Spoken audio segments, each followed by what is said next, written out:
কুমিল্লা ইপিজেডের তরল বর্জ্যে দীর্ঘ 2 যুগ ধরে ভোগান্তিতে দক্ষিণ কুমিল্লার প্রায় 2 লাখ মানুষ। অভিযোগ, কেন্দ্রীয় বর্জ্য শোধনাগার নিয়মিত চালু না থাকায় অপরিশোধিত রাসায়নিক বর্জ্য মিশছে খাল বিলে।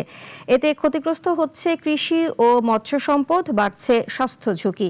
দূষণ নিয়ে ইপিজেড কর্তৃপক্ষ ও সিটি কর্পোরেশনের মধ্যে চলছে পাল্টাপাল্টি অভিযোগ। রুবেল মজুমদারের রিপোর্ট, জানাচ্ছেন শাশ্বতী সরকার। 25 বছরে দেশের অন্যতম সফল শিল্পাঞ্চলে পরিণত হয়েছে কুমিল্লা ইপিজেড। তবে শিল্পায়নের এই অগ্রগতির পাশাপাশি দীর্ঘদিন ধরেই ইপিজেডের তরল বর্জ্য নিয়ে অভিযোগ করে আসছেন কুমিল্লা দক্ষিণের মানুষ। ইপিজেডের সীমানা পেরিয়েই থেমে নেই দূষণের বিস্তার। বর্জ্যের প্রভাব ছড়িয়ে পড়েছে বিস্তীর্ণ লাকসাম 14 গ্রাম সহ দক্ষিণের জনপদে। স্থানীয়দের অভিযোগ, দীর্ঘদিন ধরেই এভাবে খালবিল ও জলাশয়ে ইপিজেডের তরল বর্জ্য মেশায় ব্যাহত হচ্ছে ধান উৎপাদন ও মাছের প্রজনন। বছরে প্রায় 590 কোটি টাকার ফসলের ক্ষতি হচ্ছে বলেও জানান তারা। আজকে দেখেন, এই ডাকাতিয়া নদী, দক্ষিণের ডাকাতিয়া নদী, সোনাইছড়ি খাল এবং গুঙ্গাইছড়ি খালে এখন কালো বিষাক্ত পদার্থ। এই পদার্থের কারণে কুমিল্লা দক্ষিণের এই 71টা গ্রামের ভূগর্ভস্থ পানি পর্যন্ত আজকে বিষাক্ত হয়ে উঠেছে। বাড়ছে পানিবাহিত রোগ ও চর্মরোগেরও ঝুঁকি।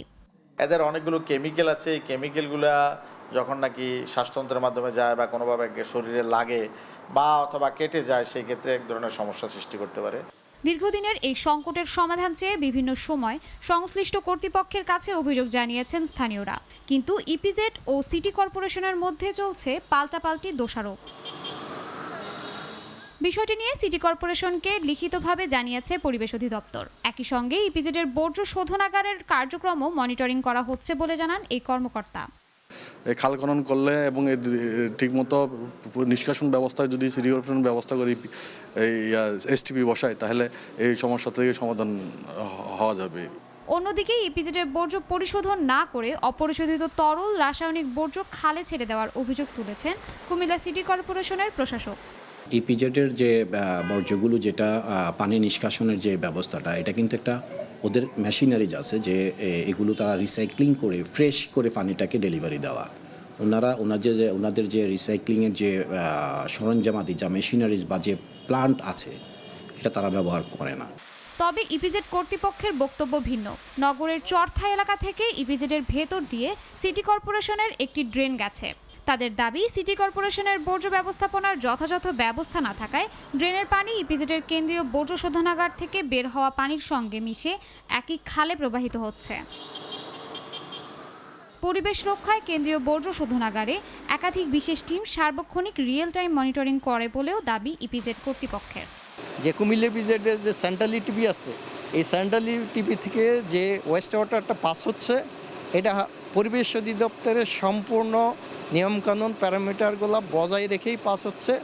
দীর্ঘদিনের এই বিরোধের মধ্যে এবার স্থায়ী সমাধানের উদ্যোগ নেওয়ার কথা জানিয়েছে পরিবেশ, বন ও জলবায়ু পরিবর্তন মন্ত্রণালয়।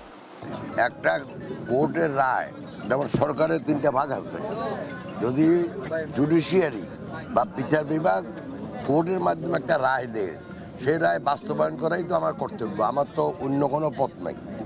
ওই রায়টা ভালো করে দেখে যার সাথে কথা বলো, সবার সাথে কথা বলে যেন এটা বাস্তবায়ন হয়, সেই ব্যবস্থা নেওয়ার দিকে আসবো ইনশাল্লাহ। এদিকে কুমিল্লা নগরীর দক্ষিণ এলাকার ফসলি জমি, খাল ও লক্ষাধিক পরিবারের অস্তিত্ব রক্ষায় দ্রুত দূষণ বন্ধ করে স্বাভাবিক পরিবেশ ফিরিয়ে আনবে ইপিজেড ও সিটি কর্পোরেশন, এমনটাই প্রত্যাশা দক্ষিণ কুমিল্লাবাসীর।